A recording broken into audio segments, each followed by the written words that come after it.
Costa's audiobook presents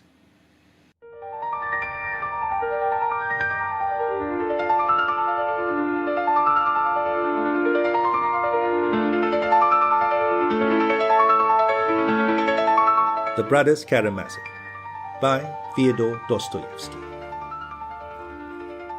Part 3. Book 9. The Preliminary Investigation. Chapter 1. The beginning of Perhotin's official career. Pyotr Ilyich Perhotin, whom we left knocking at the strong locked gates of the widow Morozov's house, ended, of course, by making himself heard. Venya, who was still excited by the fright she had had 2 hours before, and too much upset to go to bed, was almost frightened into hysterics on hearing the furious knocking at the gate. Though she had herself seen him drive away, she fancied that it must be Dmitri Fyodorovich knocking again. No one else could knock so savagely. She ran to the house porter, who had already waked up and gone out to the gate, and began imploring him not to open it. But having questioned Pyotr Ilyich and learned that he wanted to see Venya on very important business, the man made up his mind at last to open. Pyotr Ilyich was admitted into Venya's kitchen, but the girl begged him to allow the house porter to be present because of her misgivings. He began questioning her and at once learned the most vital fact, that is, that when Dmitri Fyodorovich had run out to look for Grushenka, he had snatched up a pestle from the mortar, and that when he returned, the pestle was not with him and his hands were smeared with blood. And the blood was simply flowing, dripping from him, dripping, Venya kept exclaiming. This horrible detail was simply the product of her disordered imagination. But although not dripping, Pyotr Ilyich had himself seen those hands stained with blood, and had helped to wash them. Moreover, the question he had to decide was not how soon the blood had dried, but where Dmitri Fyodorovich had run with the pestle, or rather whether it really was to Fyodor Pavlovich's, and how he could satisfactorily ascertain. Pyotr Ilyich persisted in returning to this point, and though he found out nothing conclusive, yet he carried away a conviction that Dmitri Fyodorovich could have gone nowhere but to his father's house, and that therefore something must have happened there. And when he came back, Venya added with excitement, I told him the whole story, and then I began asking him, Why have you got blood on your hands, Dmitri Fyodorovich? And he answered that that was human blood, and that he had just killed someone. He confessed it all to me, and suddenly ran off like a madman. I sat down and began thinking, where's he run off to now like a madman? He'll go to Mokrow, I thought, and kill my mistress there. I ran out to beg him not to kill her. I was running to his lodgings, but I looked at Plotnikov's shop and saw him just setting off, and there was no blood on his hands then. Venya's old grandmother confirmed her evidence as far as she was capable. After asking some further questions, Pyotr Ilyich left the house, even more upset and uneasy than he had been when he entered it. The most direct and the easiest thing for him to do would have been to go straight to Fyodor Pavlovich's, to find out whether anything had happened there, and if so, what, and only to go to the police captain, as Pyotr Ilyich firmly intended doing when he had satisfied himself of the fact. But the night was dark. Fyodor Pavlovich's gate was strong, and he would have to knock again. His acquaintance with Fyodor Pavlovich was of the slightest, and what if, after he had been knocking, they opened to him, and nothing had happened? Then Fyodor Pavlovich, in his jeering way, would go telling the story all over the town, how a stranger, called Perhotin, had broken in upon him at midnight to ask if anyone had killed him. It would make a scandal, and scandal was what Pyotr Ilyich dreaded more than anything in the world. Yet the feeling that possessed him was so strong that though he stamped his foot angrily and swore at himself, he set off again, not to Fyodor Pavlovich's, but to Madame Hohlakov's. He decided that if she denied having just given Dmitri Fyodorovich 3,000 roubles, he would go straight to the police captain, but if she admitted having given him the money, he would go home and let the matter rest till next morning. It is, of course, perfectly evident that there was even more likelihood of causing scandal by going at 11 o'clock at night to a fashionable lady, a complete stranger, and perhaps rousing her from her bed to ask her an amazing question, than by going to Fyodor Pavlovich. but that is just how it is, sometimes, especially in cases like the present one, with the decisions of the most precise and phlegmatic people. Pyotr Ilyich was by no means phlegmatic at that moment. He remembered all his life how a haunting uneasiness gradually gained possession of him, growing more and more painful and driving him on against his will. Yet he kept cursing himself, of course, all the way for going to this lady. But I will get to the bottom of it, I will. He repeated for the 10th time, grinding his teeth, and he carried out his intention. It was exactly 11 o'clock when he entered the Madame Hohlakov's house. He was admitted into the yard pretty quickly, but in response to his inquiry whether the lady was still up, the porter could give no answer, except that she was usually in bed by that time.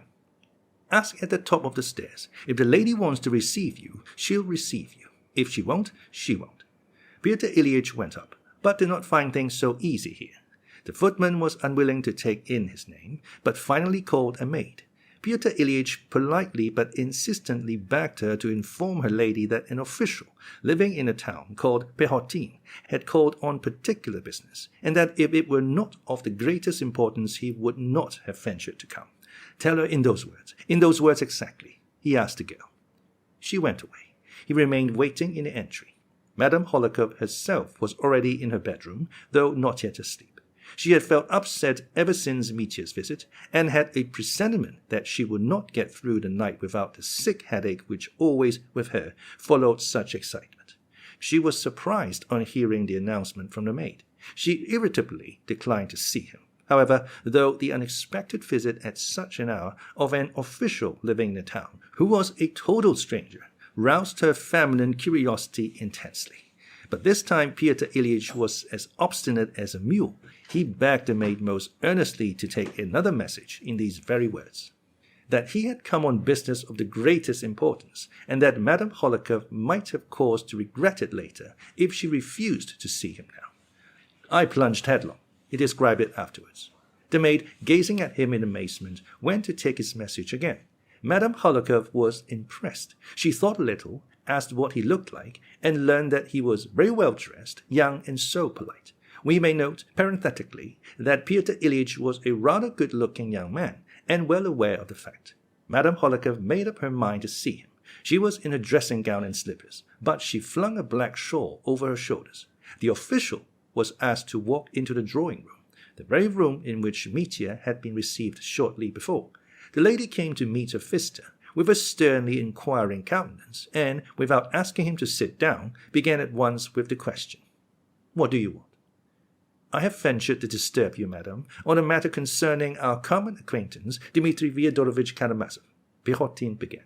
But he had hardly uttered the name when the lady's face showed signs of acute irritation. She almost shrieked and interrupted him in a fury. "How much longer am I to be worried by that awful man?" she cried hysterically. "How dare you, sir? How could you venture to disturb a lady who is a stranger to you in her own house at such an hour?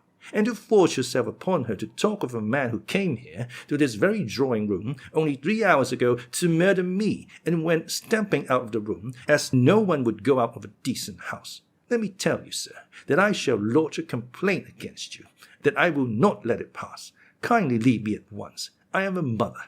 I... Murder? Then he tried to murder you too.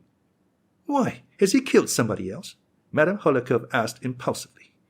"If you would kindly listen, madam, for half a moment, I'll explain it all in a couple of words," answered Perhotin firmly. "At 5 o'clock this afternoon, Dmitri Fyodorovich borrowed 10 roubles from me, and I know for a fact he had no money. Yet at 9 o'clock he came to see me with a bundle of 100-ruble notes in his hand, about 2,000 or 3,000 roubles. His hands and face were all covered with blood, and he looked like a madman. When I asked him where he had got so much money, he answered that he had just received it from you, that you had given him a sum of 3,000 to go to the gold mines." Madame Hohlakov's face assumed an expression of intense and painful excitement. "Good God!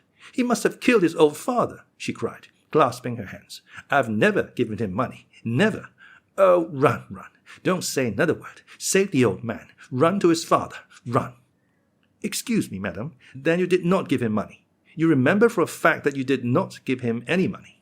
No, I didn't. I refused to give it him, for he could not appreciate it. He ran out in a fury, stamping. He rushed at me, but I slipped away. And let me tell you, as I wish to hide nothing from you now, that he positively spat at me. Can you fancy that? But why are we standing?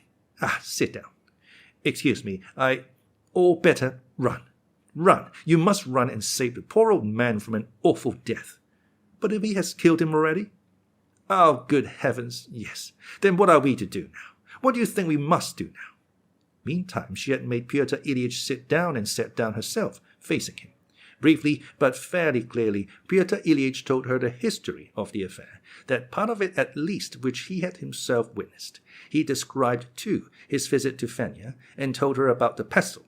All these details produced an overwhelming effect on the distracted lady, who kept uttering shrieks and covering her face with her hands. Would you believe it? I foresaw all this. I have that special faculty. Whatever I imagine comes to pass. And how often I've looked at that awful man and always thought that man will end by murdering me. And now it's happened. That is, if he hasn't murdered me, but only his own father.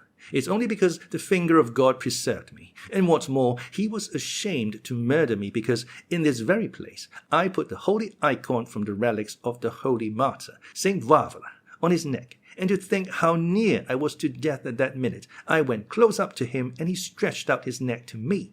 Do you know, Pyotr Ilyitch, I don't believe in miracles, but that icon and this unmistakable miracle with me now, that shakes me, and I'm ready to believe in anything you like. Have you heard about Father Sosima?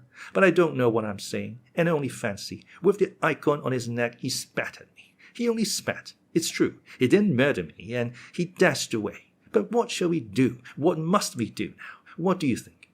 Pyotr Ilyitch got up and announced that he was going straight to the police captain to tell him all about it and leave him to do what he thought fit. Oh, he's an excellent man. Excellent. Mikhail Makarovich. I know him. Of course, he's the person to go to. How practical you are, Pyotr Ilyitch. How well you've thought of everything. I should never have thought of it in your place. Especially as I know the police captain very well too, observed Pyotr Ilyitch, who still continued to stand and was obviously anxious to escape as quickly as possible from the impulsive lady who would not let him say goodbye and go away. And be sure, she prattled on, to come back and tell me what you see there, and what you find out, what comes to light, how they'll try him, and what he's condemned to. Tell me, we have no capital punishment, have we? But be sure to come, even if it's at 3 o'clock at night, at 4, at 4:30. Tell them to wake me, to shake me, if I don't get up. But good heavens, I shan't sleep. But wait, hadn't I better come with you? No.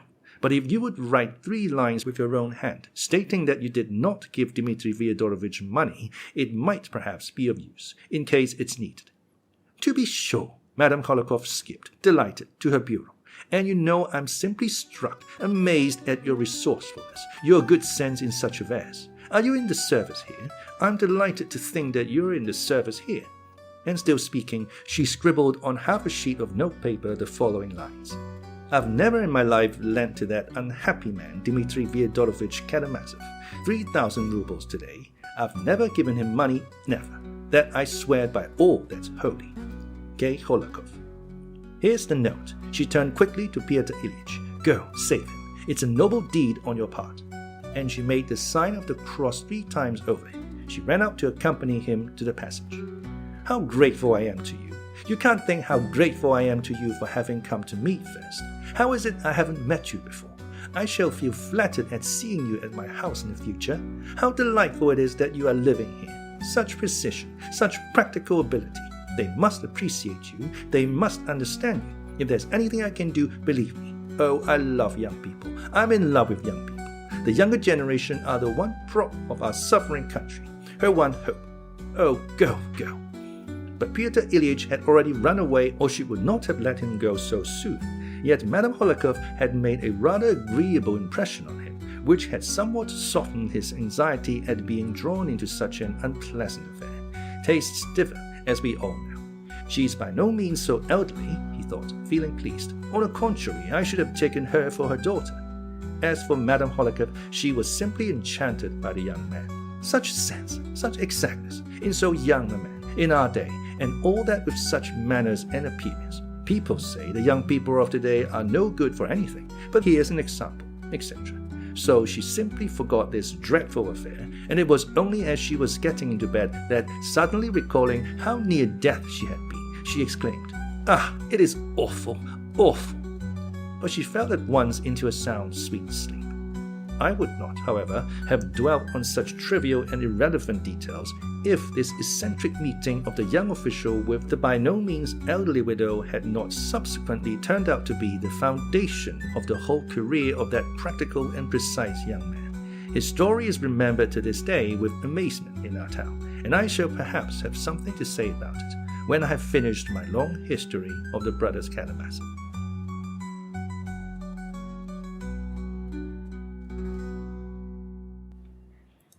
Chapter 2. The Alarm. Our police captain, Mikhail Makarovich Makarov, a retired lieutenant colonel, was a widower and an excellent man.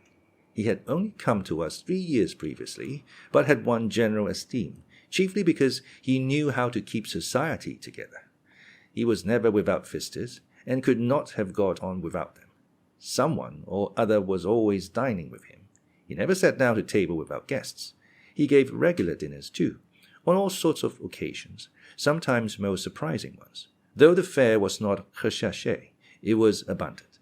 The fish pies were excellent, and the wine made up in quantity for what it lacked in quality. The first room his guests entered was a well-fitted billiard room, with pictures of English racehorses in black frames on the walls, an essential decoration, as we all know, for a bachelor's billiard room. There was card-playing every evening at his house, if only at one table. But at frequent intervals all the society of our town, with the mammas and young ladies, assembled at his house to dance. Though Mikhail Makarovich was a widower, he did not live alone. His widowed daughter lived with him, with her 2 unmarried daughters, grown-up girls, who had finished their education. They were of agreeable appearance and lively character, and though everyone knew they would have no dowry, they attracted all the young men of fashion to their grandfather's house. Mikhail Makarovich was by no means very efficient in his work, though he performed his duties no worse than many others. To speak plainly, he was a man of rather narrow education. His understanding of the limits of his administrative power could not always be relied upon. It was not so much that he failed to grasp certain reforms enacted during the present reign, as that he made conspicuous blunders in his interpretation of them. This was not from any special lack of intelligence, but from carelessness, for he was always in too great a hurry to go into the subject. "I have the heart of a soldier rather than of a civilian," he used to say of himself. He had not even formed a definite idea of the fundamental principles of the reforms connected with the emancipation of the serfs, and only picked it up, so to speak, from year to year, involuntarily increasing his knowledge by practice. And yet he was himself a landowner.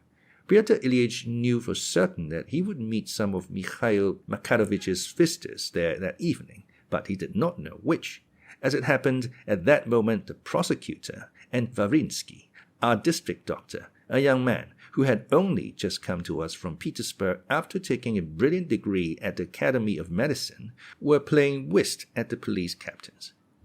Ippolit Kiryovich, the prosecutor, was rather a peculiar man, of about 35, inclined to be consumptive, and married to a fat and childless woman. He was vain and irritable, though he had a good intellect, and even a kind heart. It seemed that all that was wrong with him was that he had a better opinion of himself than his ability warranted, and that made him seem constantly uneasy. He had, moreover, certain higher, even artistic leanings towards psychology, for instance, a special study of the human heart, a special knowledge of the criminal and his crime. He cherished a grievance on this ground, considering that he had been passed over in the service, and being firmly persuaded that in higher spheres he had not been properly appreciated, and had enemies. In glooming moments he even threatened to give up his post and practice as a barrister in criminal cases. The unexpected Karamazov case agitated him profoundly. It was a case that might well be talked about all over Russia, but I am anticipating. Nikolai Parfenovich Niyudov, the young investigating lawyer, who had only come from Petersburg 2 months before, was sitting in the next room with the young ladies. People talked about it afterwards and wondered that all the gentlemen should, as though intentionally, on the evening of the crime, have been gathered together at the house of the executive authority, yet it was perfectly simple and happened quite naturally. Ippolit Kiryovich's wife had toothache for the last 2 days, and he was obliged to go out to escape from her groans. The doctor, from the very nature of his being, could not spend an evening except at cards.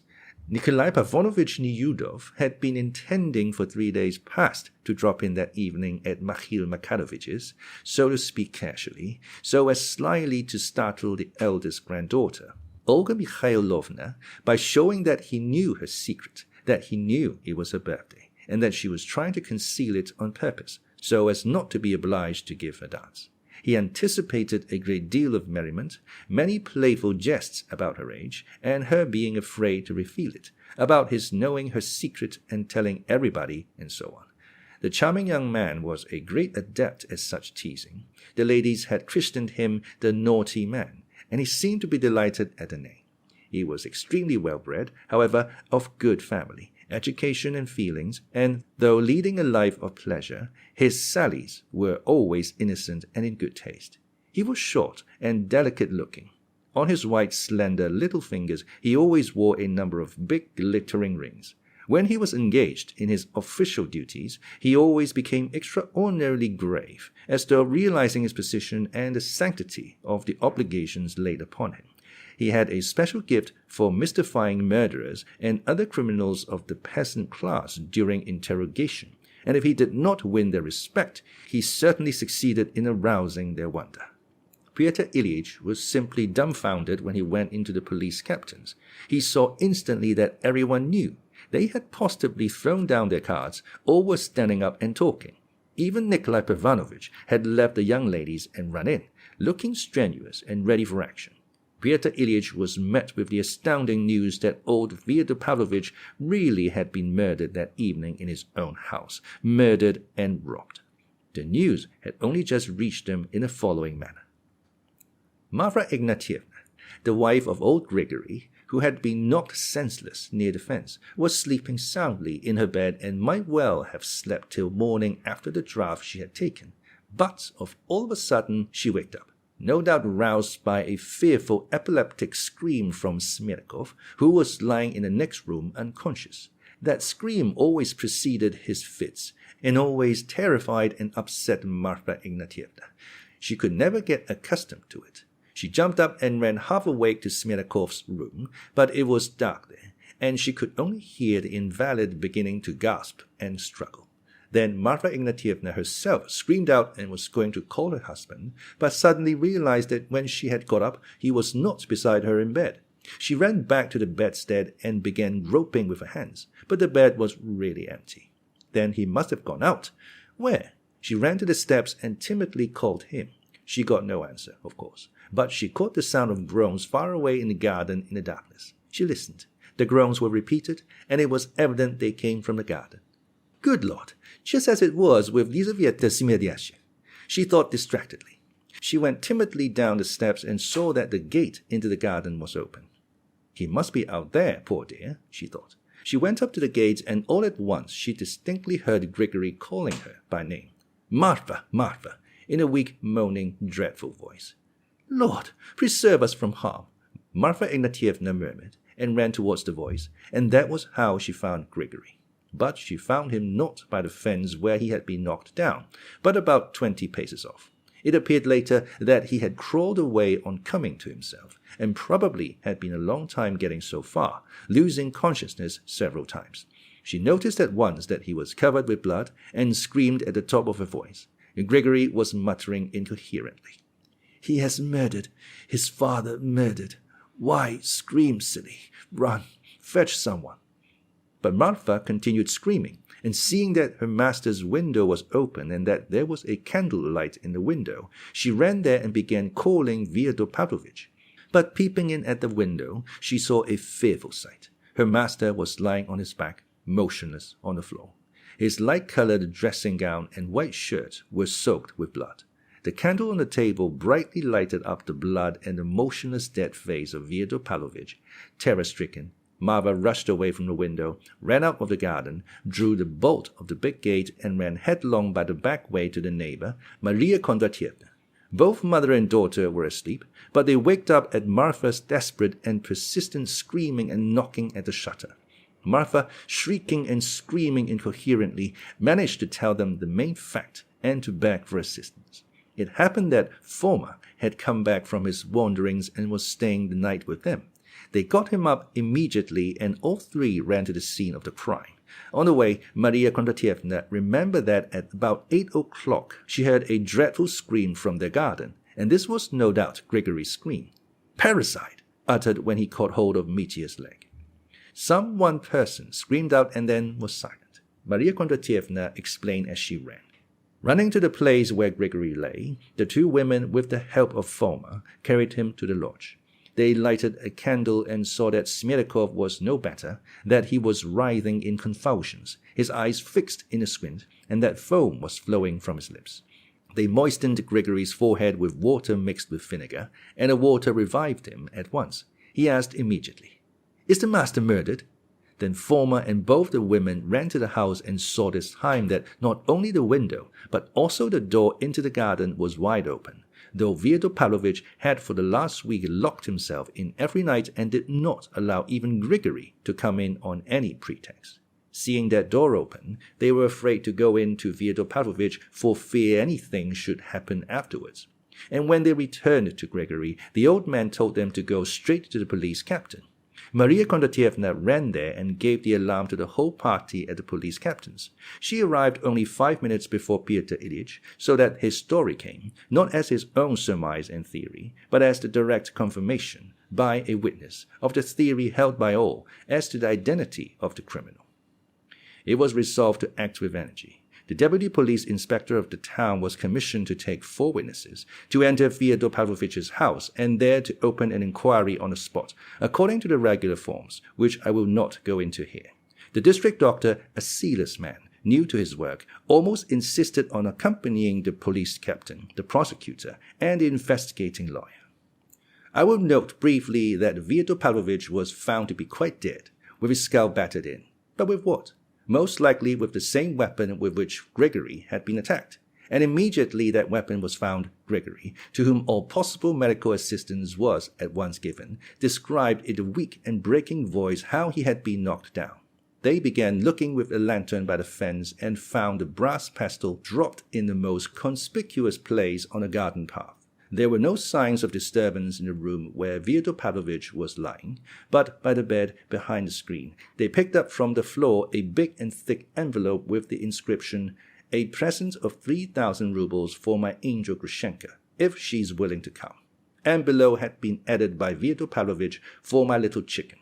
There were 3 seals of red sealing wax on the envelope, but it had been torn open and was empty. The money had been removed. They found also on the floor a piece of narrow pink ribbon with which the envelope had been tied up. One piece of Pyotr Ilyitch's evidence made a great impression on the prosecutor and the investigating magistrate, namely, his idea that Dmitri Fyodorovich would shoot himself before daybreak, that he had resolved to do so, had spoken of it to Ilyitch, had taken the pistols, loaded them before him, written a letter, put it in his pocket, etc. When Pyotr Ilyitch, though still unwilling to believe in it, threatened to tell someone so as to prevent the suicide, Mitya had answered grinning, "You'll be too late." So they must make haste to Mokrow to find the criminal before he really did shoot himself.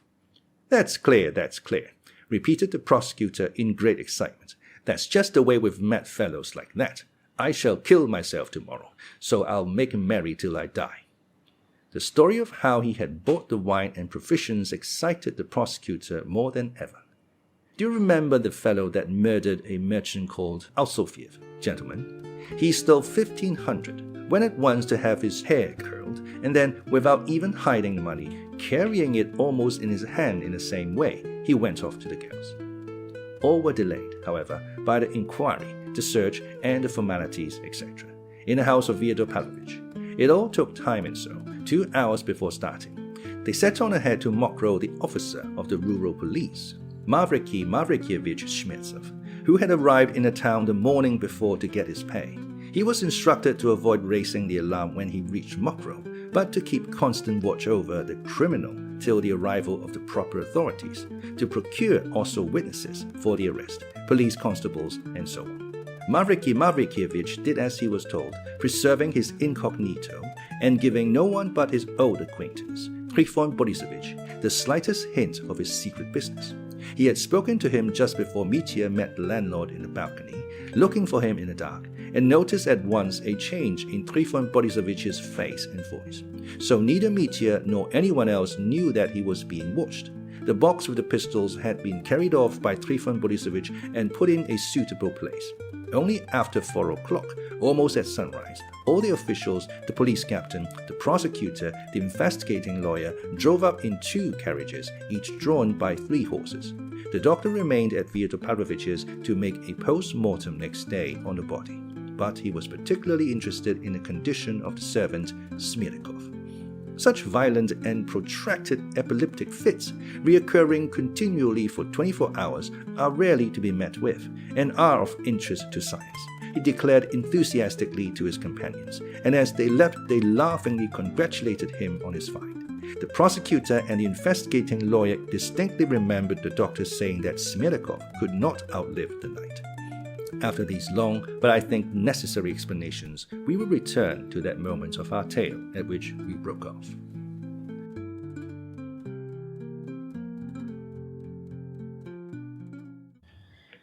Chapter 3. The Sufferings of a Soul, the First Ordeal. And so Mitya sat looking wildly at the people round him, not understanding what was said to him.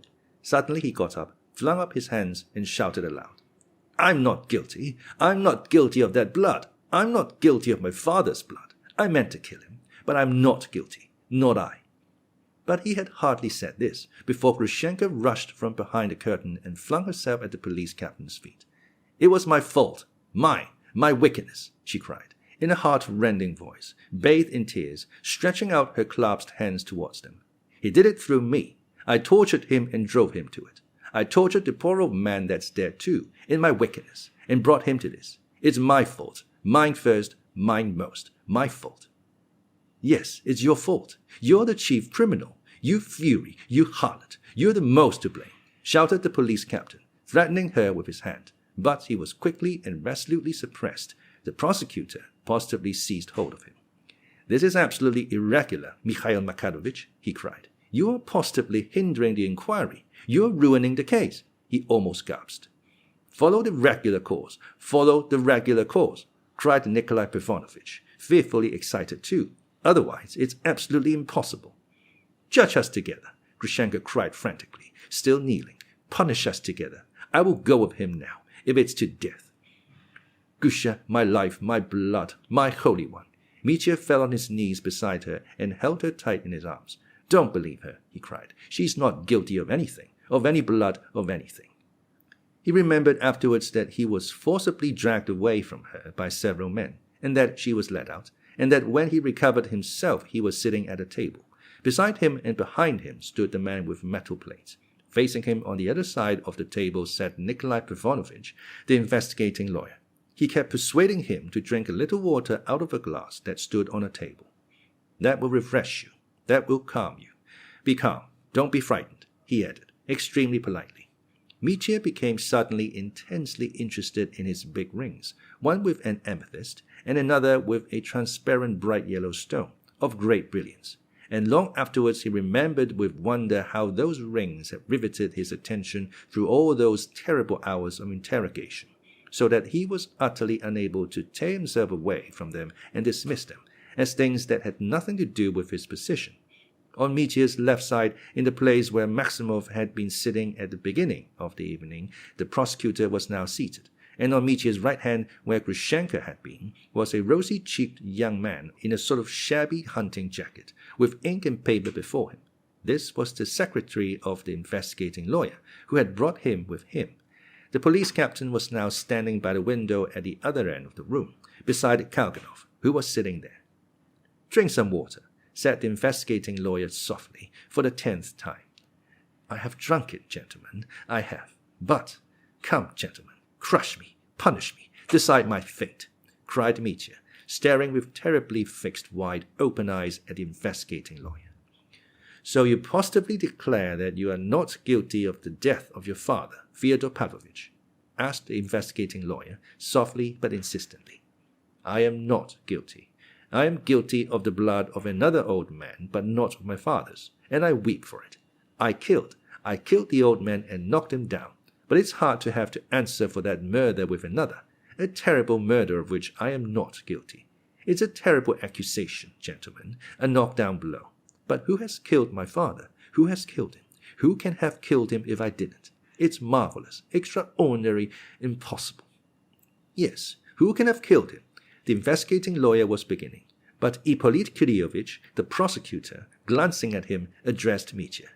"You need not worry yourself about the old servant, Grigory Vassilievich. He is alive. He has recovered, and in spite of the terrible blows inflicted, according to his own and your evidence, by you, there seems no doubt that he will live, so the doctor says, at least." "Alive! He's alive!" cried Mitya, flinging up his hands. His face beamed. "Lord, I thank thee for the miracle thou hast wrought for me, a sinner and evildoer. That's an answer to my prayer. I have been praying all night." And he crossed himself 3 times. He was almost breathless. "So, from this Grigory, we have received such important evidence concerning you that—" the prosecutor would have continued, but Mitya suddenly jumped up from his chair. "1 minute, gentlemen. For God's sake, 1 minute. I will run to her." "Excuse me. At this moment it's quite impossible," Nikolai Perhotin almost shrieked. He, too, leapt to his feet. Mitya was seized by the man with the metal plates, but he sat down of his own accord. "Gentlemen, what a pity. I wanted to see her for 1 minute only. I wanted to tell her that it has been washed away. It has gone. That blood that was weighing on my heart all night, and that I am not a murderer now. Gentlemen, she is my betrothed," he said ecstatically and reverently, looking round at them all. "Oh, thank you, gentlemen. Oh, in 1 minute you have given me new life, new heart. That old man used to carry me in his arms, gentlemen. He used to wash me in the tub when I was a baby 3 years old, abandoned by everyone. He was like a father to me." "And so you," the investigating lawyer began. "Allow me, gentlemen. Allow me 1 minute more," interposed Mitya, putting his elbows on the table and covering his face with his hands. "Let me have a moment to think. Let me breathe, gentlemen. All this is horribly upsetting. Horribly. A man is not a drum, gentlemen." "Drink a little more water," murmured Nikolai Perhotin. Mitya took his hands from his face and laughed. His eyes were confident. He seemed completely transformed in a moment. His whole bearing was changed. He was once more the equal of these men, with all of whom he was acquainted, as though they had all met the day before, when nothing had happened, at some social gathering. We may note in passing that on his first arrival, Mitya had been made very welcome at the police captain's, but later, during the last month especially, Mitya had hardly called at all, and when the police captain met him, in the street for instance, Mitya noticed that he frowned and only bowed out of politeness. His acquaintance with the prosecutor was less intimate, though he sometimes paid his wife, a nervous and fanciful lady, visits of politeness, without quite knowing why. And she always received him graciously and had, for some reason, taken an interest in him up to the last. He had not had time to get to know the investigating lawyer, though he had met him and talked to him twice, each time about the fair sex. "You're a most skillful lawyer, I see, Nikolai Perhotin," cried Mitya, laughing gaily. "But I can help you now. Oh, gentlemen, I feel like a new man, and don't be offended at my addressing you so simply and directly. I am rather drunk too. I'll tell you that frankly. I believe I've had the honor and pleasure of meeting you, Nikolai Perhotin, at my kinsman Musov. Gentlemen, I don't pretend to be on equal terms with you. I understand, of course, in what character I'm sitting before you. Oh, of course, there's a horrible suspicion hanging over me, if Grigory has given evidence. A horrible suspicion. It's awful, awful. I understand it. But to business, gentlemen. I am ready, and we will make an end of it in 1 moment. For listen, gentlemen, since I know I am innocent, we can put an end to it in a minute. Can't we? Mitya spoke much and quickly, nervously and effusively, as though he positively took his listeners to be his best friends. "So, for the present, we will write that you absolutely deny the charge brought against you," said Nikolai Perhotin impressively, and bending down to the secretary, he dictated to him in an undertone what to write. Write it down. You want to write that down. Well, write it. I consent. I give my full consent, gentlemen. Only, do you see? Stay. Write this. Of disorderly conduct I am guilty. Of violence on the poor old man I am guilty.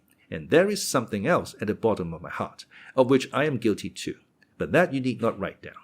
That's my personal life, gentlemen. That doesn't concern you. The bottom of my heart, that's to say. But of the murder of my old father I am not guilty. That's a wild idea. It's quite a wild idea. I'll prove you that, and you'll be convinced directly. You will laugh, gentlemen. You'll laugh yourselves at your suspicion. Be calm, Dmitri Fyodorovich, said the investigating lawyer, evidently trying to allay Mitya's excitement by his own composure. Before we go on with our inquiry, I should like, if you will consent to answer, to hear you confirm the statement that you disliked your father, Fyodor Pavlovich, that you were involved in continual disputes with him. Here, at least, a quarter of an hour ago, you exclaimed that you wanted to kill him. I didn't kill him, you said, but I wanted to kill him. Did I exclaim that? That may be so, gentlemen. Yes, unhappily, I did want to kill him. Many times I wanted to. Unhappily. You wanted to? Would you consent to explain what motives precisely led you to such a sentiment of hatred for your parent? What is there to explain, gentlemen? Mitya shrugged his shoulders sullenly, looking down. I have never concealed my feelings. All the town knows about it. Everyone knows in the tavern. Only lately I declared them in Father Zosima's cell, and the very same day, in the evening, I beat my father. I nearly killed him, and I swore I'd come again and kill him, before witnesses. Oh, 1,000 witnesses. I've been shouting it aloud for the last month. Anyone can tell you that. The fact stares you in the face. It speaks for itself. It cries aloud, but feelings, gentlemen, feelings are another matter. You see, gentlemen, Mitya frowned. It seems to me that about feelings you've no right to question me. I know that you're bound by your office. I quite understand that. But that's my affair, my private, intimate affair. Yet, since I haven't concealed my feelings in the past, in a tavern, for instance, I've talked to everyone, so I won't make a secret of it now. You see, I understand, gentlemen, that there are terrible facts against me in this business. I told everyone that I'd kill him, and now all of a sudden he's been killed. So it must have been me. I can make allowances for you, gentlemen. I can quite make allowances. I'm struck all of a heap myself, for who can have murdered him, if not I? That's what it comes to, isn't it? If not I, who can it be? Who? Gentlemen, I want to know. I insist on knowing. He exclaimed suddenly. Where was he murdered? How was he murdered? How and with what? Tell me, he asked quickly, looking at the two lawyers. We found him in his study, lying on his back on the floor with his head battered in, said the prosecutor. That's horrible. Mitya shuddered and, putting his elbows on the table, hid his face in his right hand. We will continue, interposed Nikolai Parfenovitch. So what was it that impelled you to this sentiment of hatred? You have asserted in public, I believe, that it was based upon jealousy. Well, yes, jealousy, and not only jealousy. Disputes about money? Yes, about money too. There was a dispute about 3,000 roubles, I think, which you claimed as part of your inheritance? 3,000. More, cried Mitya hotly. More than 6,000. More than 10, perhaps. I told everyone so, shouted it at them. But I made up my mind to let it go at 3,000. I was desperately in need of that 3,000, so the bundle of notes for 3,000 that I knew he kept under his pillow, ready for Grushenka, I considered as simply stolen from me. Yes, gentlemen, I looked upon it as mine, as my own property. The prosecutor looked significantly at the investigating lawyer and had time to wink at him on the sly. We will return to that subject later, said the lawyer promptly. You will allow us to note that point and write it down, that you looked upon that money as your own property. Write it down by all means. I know that's another fact that tells against me, but I'm not afraid of facts and I tell them against myself. Do you hear? Do you know, gentlemen? You take me for a different sort of man from what I am, he added, suddenly gloomy and dejected. You have to deal with a man of honor, a man of the highest honor. Above all, don't lose sight of it. A man who's done a lot of nasty things, but has always been, and still is, honorable at bottom, in his inner being. I don't know how to express it. That's just what's made me wretched all my life, that I yearned to be honorable, that I was, so to say, a martyr to a sense of honor, seeking for it with the lantern of Diogenes, And yet all my life I've been doing filthy things like all of us, gentlemen. That is like me alone. That was a mistake. Like me alone. Me alone. Gentlemen, my head aches." His brows contracted with pain. "You see, gentlemen, I couldn't bear the look of him. There was something in him ignoble, impudent, trampling on everything sacred, something sneering and irreverent, loathsome. But now that he's dead, I feel differently." "How do you mean?" "I don't feel differently, but I wish I hadn't hated him so." "You feel penitent?" "No, not penitent. Don't write that. I'm not much good myself. I'm not very beautiful, so I had no right to consider him repulsive. That's what I mean. Write that down if you like." Saying this, Mitya became very mournful. He had grown more and more gloomy as the inquiry continued. At that moment, another unexpected scene followed. Though Grushenka had been removed, she had not been taken far away, only into the room next but one from the blue room, in which the examination was proceeding.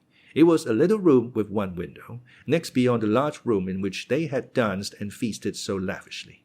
She was sitting there with no one by her but Maximov, who was terribly depressed, terribly scared, and clung to her side as though for security. At their door stood one of the peasants with a metal plate on his breast. Grushenka was crying, and suddenly her grief was too much for her. She jumped up, flung up her arms, and, with a loud wail of sorrow, rushed out of the room to him, to her Mitya, and so unexpectedly that they had not time to stop her. Mitya, hearing her cry, trembled, jumped up, and with a yell rushed impetuously to meet her, not knowing what he was doing. But they were not allowed to come together, though they saw one another. He was seized by the arms. He struggled and tried to tear himself away. It took 3 or 4 men to hold him. She was seized too, and he saw her stretching out her arms to him, crying aloud as they carried her away. When the scene was over, he came to himself again, sitting in the same place as before, opposite the investigating lawyer, and crying out to them. "What do you want with her? Why do you torment her? She's done nothing. The lawyers tried to soothe him. About 10 minutes passed like this. At last Mikhail Makarovich, who had been absent, came hurriedly into the room and said in a loud and excited voice to the prosecutor, "She's been removed. She's downstairs. Will you allow me to say one word to this unhappy man, gentlemen? In your presence, gentlemen, in your presence." "By all means, Mikhail Makarovich," answered the investigating lawyer. "In the present case, we have nothing against it." "Listen, Dmitri Fyodorovich, my dear fellow," began the police captain, and there was a look of warm, almost fatherly feeling for the luckless prisoner on his excited face. "I took your Agrafena Alexandrovna downstairs myself and confided her to the care of the landlord's daughters, and that old fellow Maximov is with her all the time. And I soothed her. Do you hear? I soothed and calmed her. I impressed on her that you have to clear yourself, so she mustn't hinder you, must not depress you, or you may lose your head and say the wrong thing in your evidence. In fact, I talked to her and she understood. She's a sensible girl, my boy, a good-hearted girl. She would have kissed my old hands, begging help for you. She sent me herself to tell you not to worry about her. And I must go, my dear fellow. I must go and tell her that you are calm and comforted about her. And so you must be calm. Do you understand? I was unfair to her. She's a Christian soul, gentlemen. Yes, I tell you, she's a gentle soul, and not to blame for anything. So what am I to tell her, Dmitri Fyodorovich? Will you sit quiet or not?" The good-natured police captain said a great deal that was irregular, but Grushenka's suffering, a fellow creature's suffering, touched his good-natured heart, and tears stood in his eyes. Mitya jumped up and rushed towards him. "Forgive me, gentlemen. Oh, allow me, he cried. "You've the heart of an angel, Mikhail Makarovich. I thank you for her. I will be calm, cheerful, in fact. Tell her in the kindness of your heart that I am cheerful, quite cheerful, that I shall be laughing in a minute, knowing that she has a guardian angel like you. I shall have done with all this directly, and as soon as I'm free, I'll be with her. She'll see. Let her wait, gentlemen," he said, turning to the 2 lawyers. "Now, I'll open my whole soul to you. I'll pour out everything. We'll finish this off directly, finish it off gaily. We shall laugh at it in the end, shan't we? But, gentlemen, that woman is the queen of my heart. Oh, let me tell you that. The one thing I'll tell you now. I see I'm with honorable men. She is my light. She is my holy one. And if only you knew. Did you hear her cry, 'I'll go to death with you'? And what have I, a penniless beggar, done for her? Why such love for me? How can a clumsy, ugly brute like me, with my ugly face, deserve such love, that she's ready to go to exile with me? And how she fell down at your feet for my sake just now, and yet she's proud and has done nothing. How can I help adoring her? How can I help crying out and rushing to her as I did just now? Gentlemen, forgive me, but now I am comforted. And he sank back in his chair and, covering his face with his hands, burst into tears. But they were happy tears. He recovered himself instantly. The old police captain seemed much pleased, and the lawyers also. They felt that the examination was passing into a new phase. When the police captain went out, Mitya was positively gay. Now, gentlemen, I am at your disposal, entirely at your disposal. And if it were not for all these trivial details, we should understand one another in a minute. I'm at those details again. I'm at your disposal, gentlemen. But I declare that we must have mutual confidence, you and me, and I in you, or there'll be no end to it. I speak in your interest. To business, gentlemen, to business. And don't rummage in my soul. Don't tease me with trifles, but only ask me about facts and what matters, and I will satisfy you at once, and damn the details. So spoke Mitya. The interrogation began again.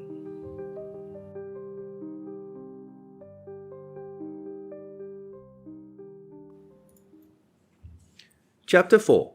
The Second Ordeal. You don't know how you encourage us, Dmitri Fyodorovich, by your readiness to answer, said Nikolai Parfenovich, with an animated air, and obvious satisfaction beaming in his very prominent, short-sighted, light grey eyes, from which he had removed his spectacles a moment before. And you have made a very just remark about the mutual confidence, without which it is sometimes positively impossible to get on in cases of such importance. If the suspected party really hopes and desires to defend himself and is in a position to do so, we, on our side, will do everything in our power, and you can see for yourself how we are conducting the case. You approve, Ippolit Kiryovich? He turned to the prosecutor. Oh, undoubtedly, replied the prosecutor. His tone was somewhat cold, compared with Nikolai Parfenovich's impulsiveness. I will note once for all that Nikolai Parfenovich, who had but lately arrived among us, had from the first felt marked respect for Ippolit Kiryovich, our prosecutor, and had become almost his bosom friend. He was almost the only person who put implicit faith in Ippolit Kiryovich's extraordinary talents as a psychologist and orator and in the justice of his grievance. He had heard of him in Petersburg. On the other hand, young Nikolai Parfenovich was the only person in the whole world whom our unappreciated prosecutor genuinely liked. On their way to Mokrow, they had time to come to an understanding about the present case. And now, as they sat at the table, the sharp-witted junior caught and interpreted every indication on his senior colleague's face, have a word, a glance, or a wink. Gentlemen, only let me tell my own story and don't interrupt me with trivial questions, and I'll tell you everything in a moment, said Mitya excitedly. Excellent, thank you. But before we proceed to listen to your communication, will you allow me to inquire as to another little fact of great interest to us? I mean the 10 roubles you borrowed yesterday at about 5 o'clock on the security of your pistols from your friend, Pyotr Ilyich Perhotin. I pledged them, gentlemen. I pledged them for 10 roubles. What more? That's all about it. As soon as I got back to town, I pledged them. You got back to town? Then you had been out of town. Yes, I went a journey of 40 versts into the country. Didn't you know? The prosecutor and Nikolai Parfenovich exchanged glances. Well, how would it be if you began your story with a systematic description of all you did yesterday, from the morning onwards? Allow us, for instance, to inquire why you were absent from the town, and just when you left and when you came back, all those facts. You should have asked me like that from the beginning, cried Mitya, laughing aloud. And, if you like, we won't begin from yesterday, but from the morning of the day before. Then you understand how, why, and where I went. I went the day before yesterday, gentlemen, to a merchant of the town called Samsonov, and borrowed 3,000 roubles from him on safe security. It was a pressing matter, gentlemen. It was a sudden necessity. Allow me to interrupt you, the prosecutor put in politely. Why were you in such pressing need for just that sum, 3,000? Oh, gentlemen, you needn't go into details. How, when, and why just so much money, and not so much, and all that rigmarole. Why, it will run to 3 volumes, and then you want an epilogue. Mitya said all this with the good-natured but impatient familiarity of a man who is anxious to tell the whole truth and is full of the best intentions. Gentlemen, he corrected himself hurriedly, don't be vexed with me for my restiveness, I beg you again. Believe me once more, I feel the greatest respect for you and understand the true position of affairs. Don't think I'm drunk. I'm quite sober now. And besides, being drunk will be no hindrance. It's with me, you know, like the saying, when he is sober, he is a fool. When he is drunk, he is a wise man. But I see, gentlemen, it's not the proper thing to make jokes to you, till we've had our explanation, I mean. And I have my own dignity to keep up too. I quite understand the difference for the moment. I am, after all, in the position of a criminal, and so far from being on equal terms with you. And it's your business to watch me. I can't expect you to pat me on the head for what I did to Grigory, for one can't break old men's heads with impunity.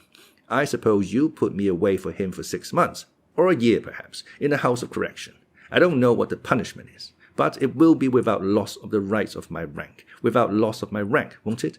So you see, gentlemen, I understand the distinction between us. But you must see that you could puzzle God himself with such questions.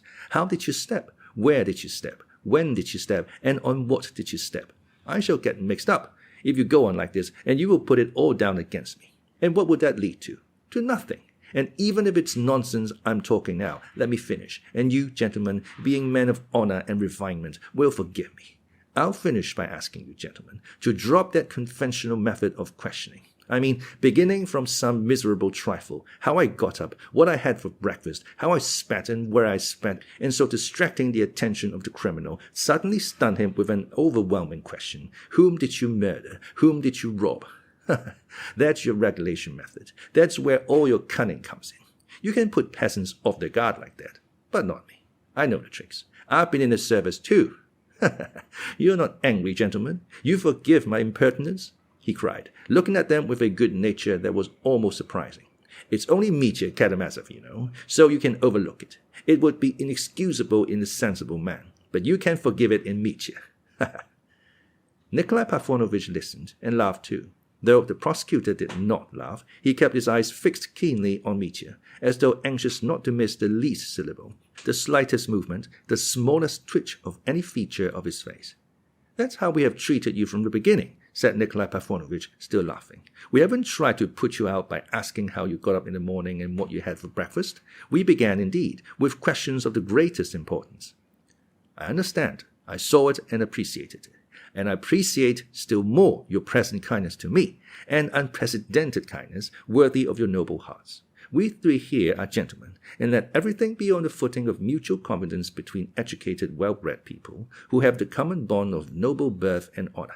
In any case, allow me to look upon you as my best friends at this moment of my life, at this moment where my honor is assailed. That's no offense to you, gentlemen, is it?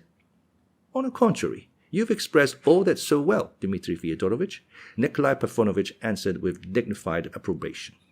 And enough of those trivial questions, gentlemen, or those tricky questions, cried Mitya enthusiastically. Or there's simply no knowing where we shall get to, is there? I will follow your sensible advice entirely, the prosecutor interposed, addressing Mitya. I don't withdraw my question. However, it is now vitally important for us to know exactly why you needed that sum. I mean precisely 3,000. Why I needed it? Oh, for one thing and another. Well, it was to pay a debt. A debt to whom? That I absolutely refuse to answer, gentlemen, not because I couldn't, or because I shouldn't dare, or because it would be damaging, for it's all a paltry matter and absolutely trifling. But I won't, because it's a matter of principle. That's my private life, and I won't allow any intrusion into my private life. That's my principle. Your question has no bearing on the case, and whatever has nothing to do with the case is my private affair. I wanted to pay a debt. I wanted to pay a debt of honor, but to whom I won't say. Allow me to make a note of that, said the prosecutor. By all means, write down that I won't say, that I won't. Write that I should think it dishonorable to say. You can write it. You've nothing else to do with your time. Allow me to caution you, sir, and to remind you once more, if you are unaware of it, the prosecutor began, with a peculiar and stern impressiveness, that you have a perfect right not to answer the questions put to you now, and we on our side have no right to extort an answer from you, if you decline to give it for one reason or another. that is entirely a matter for your personal decision. But it is our duty, on the other hand, in such cases as the present, to explain and set before you the degree of injury you will be doing yourself by refusing to give this or that piece of evidence, after which I will beg you to continue. Gentlemen, I'm not angry.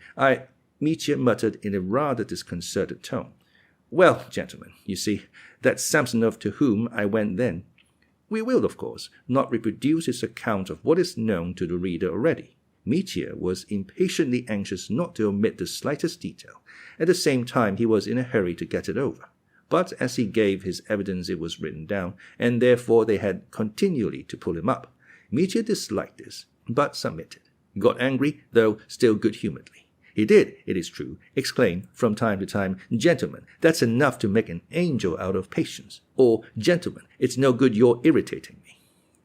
But even though he exclaimed, he still preserved for a time his genially expansive mood. So he told them how Samsonov had made a fool of him 2 days before. The sale of his watch for 6 roubles to obtain money for the journey was something new to the lawyers.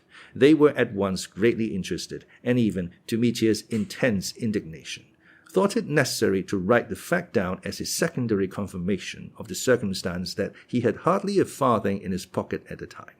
Little by little Mitya began to grow surly. Then, after describing his journey to Syliagavi, the night spent in a stifling hut, and so on, he came to his return to the town. Here he began, without being particularly urged, to give a minute account of the agonies of jealousy he endured on Grushenka's account. He was heard with silent attention. They inquired particularly into the circumstance of his having a place of ambush in Maria Kondratievna's house at the back of Fyodor Pavlovich's garden to keep watch on Grushenka, and of Smerdakov's bringing him information. They laid particular stress on this, and noted it down. Of his jealousy he spoke warmly and at length, and though inwardly ashamed at exposing his most intimate feelings to public ignominy, so to speak, he evidently overcame his shame in order to tell the truth. The frigid severity with which the investigating lawyer, and still more the prosecutor, stared intently at him as he told his story, disconcerted him at last considerably. That boy, Nikolai Parfenovitch, to whom I was talking nonsense about women only a few days ago, and that sickly prosecutor are not worth my telling this to, he reflected mournfully. It's ignominious. But patient, humble, hold thy peace. He wound up his reflections with that line. But he pulled himself together to go on again. When it came to telling of his visits to Madame Hohlakov, he regained his spirits and even wished to tell a little anecdote of that lady which had nothing to do with the case. But the investigating lawyer stopped him, and civilly suggested that he should pass on to more essential matters. At last, when he described his despair and told them how, when he left Madame Hohlakov's, he thought that he'd get 3,000 if he had to murder someone to do it, they stopped him again and noted down that he had meant to murder someone. Mitya let them write it without protest. At last he reached a point in his story when he learned that Grushenka had deceived him and had returned from Samsonov's as soon as he left her there, though she had said that she would stay there till midnight. If I didn't kill Fenya then, gentlemen, it was only because I hadn't time, broke from him suddenly at that point in his story. That, too, was carefully written down.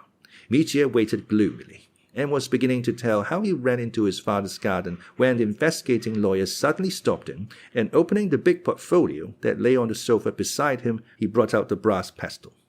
"Do you recognize this object?" he asked, showing it to Mitya. "Oh, yes," he laughed gloomily. "Of course I recognize it. Let me have a look at it. Damn it, never mind." "You have forgotten to mention it," observed the investigating lawyer. "Hang it all, I shouldn't have concealed it from you. Do you suppose I could have managed without it? It simply escaped my memory." "Be so good as to tell us precisely how you came to arm yourself with it." "Certainly I will be so good, gentlemen." And Mitya described how he took the pestle and ran. "But what object had you in view in arming yourself with such a weapon?" "What object? No object. I just picked it up and ran off." "What for, if you had no object?" Mitya's wrath flared up. He looked intently at the boy and smiled gloomily and malignantly. He was feeling more and more ashamed at having told such people the story of his jealousy so sincerely and spontaneously. "Bother the pestle," broke from him suddenly. "But still." "Oh, to keep off dogs. Oh, because it was dark, in case anything turned up." "But have you ever on previous occasions taken a weapon with you when you went out, since you're afraid of the dark?" "Ugh, Damn it all, gentlemen, there's possibly no talking to you, cried Mitya, exasperated beyond endurance, and turning to the secretary, crimson with anger, he said quickly, with a note of fury in his voice, "Write down at once, that I snatched up the pestle to go and kill my father, Fyodor Pavlovich, by hitting him on the head with it. Well, now are you satisfied, gentlemen? Are your minds relieved?" he said, glaring defiantly at the lawyers. "We quite understand that you made the statement just now through exasperation with us and the questions we put to you, which you consider trivial, though they are, in fact, essential," the prosecutor remarked dryly in reply. "Well, upon my word, gentlemen, yes, I took the pestle. What does one pick things up for at such moments? I don't know what for. I snatched it up and ran, that's all. For to me, gentlemen, passons, or I declare I won't tell you any more." He sat with his elbows on the table and his head in his hand. He sat sideways to them and gazed at the wall, struggling against a feeling of nausea. He had, in fact, an awful inclination to get up and declare that he wouldn't say another word, not if you hang me for it. "You see, gentlemen," he said at last, with difficulty controlling himself, "you see, I listen to you and am haunted by a dream. It's a dream I have sometimes, you know. I often dream it. It's always the same, that someone is hunting me. Someone I'm awfully afraid of, that he's hunting me in the dark, in the night, tracking me. And I hide somewhere from him, behind a door or cupboard, hide in degrading way, and the worst of it is, he always knows where I am. But he pretends not to know where I am on purpose, to prolong my agony, to enjoy my terror. That's just what you're doing now. It's just like that." "Is that the sort of thing you dream about?" inquired the prosecutor. "Yes, it is. Don't you want to write it down?" said Mitya, with a distorted smile. No need to write it down, but still you do have curious dreams." "It's not a question of dreams now, gentlemen. This is realism. This is real life. I'm a wolf and you're the hunters. Well, hunt him down." "You are wrong to make such comparisons," began Nikolai Parfenovitch, with extraordinary softness. "No, I'm not wrong. Not at all." Mitya flared up again, though his outburst of wrath had obviously relieved his heart. He grew more good-humored at every word. "You may not trust a criminal or a man on trial tortured by questions, but an honorable man, the honorable impulses of the heart. No, that you must believe you have no right indeed, but be silent, heart, be patient, humble, hold thy peace." "Well, should I go on?" he broke off gloomily. "If you be so kind," answered Nikolai Parfenovitch.